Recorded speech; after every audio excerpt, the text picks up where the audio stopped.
Okay, today we're going to make our sample phone speaker. It's going to look like this. It's a real simple triangular shape with a base, a top, two sidewalls, and this little notch for your phone to sit on so that the speaker isn't flat against the bottom, because that would defeat the whole purpose. So I'm going to rewind this build, and we're going to start from the beginning. We're going to start with this triangular shape. So I'm going to open a new design, and first thing I'm going to do is save it with a name. You can call it practice phone speaker. And now I'm going to make my base on the XC plane, the bottom plane. So I'm going to use my line tool, and I'm just going to come straight out 5 inches. And I'm going to use my line tool again, come straight out 5 inches. And now if I zoom out and pan over, I can see my triangular shape. I'm going to connect them with a line.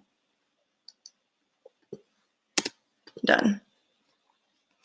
Now I can extrude this up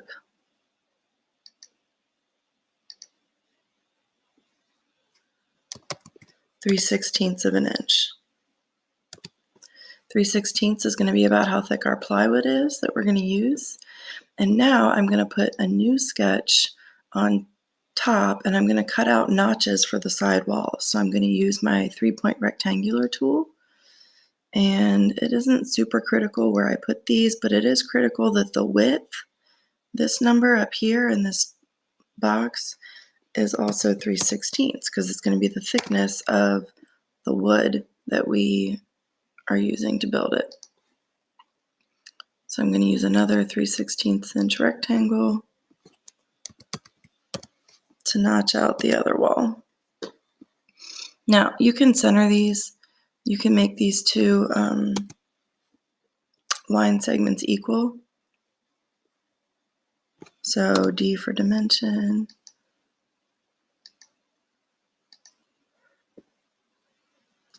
That's 1.34. We can go ahead and make this, it's 0.6 inches. Let's just make it 1.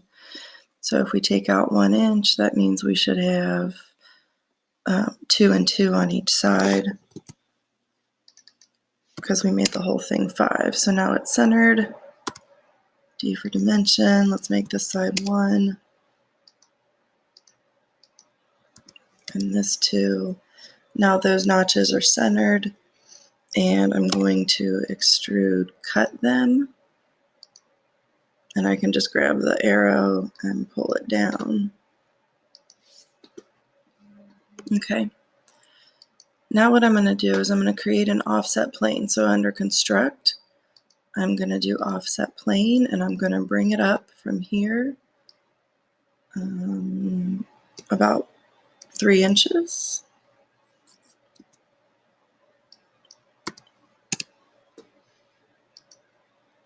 And I'm going to put a sketch on this plane, and I'm going to hit P for project, and I'm just going to project this face because I want the same rectangle on that top face. And now I can extrude this 3/16 of an inch also. So I've got my two faces, my top and bottom, and that might end up being too far. If I go back and look at this example, and I inspect this height, it's 2 inches plus the 3/16. So I can go ahead and change that offset plane to 2 inches, and that'll be better. Okay, now for the sidewalls, I'm going to put a sketch on this side face right here, and I am going to P for project the perimeter edges here. And then I'm going, nope, I don't want to finish the sketch, so I'm going to go back into it down here in my timeline. I'm going to open it back up. I'm going to use my line tool, and I'm going to connect those lines.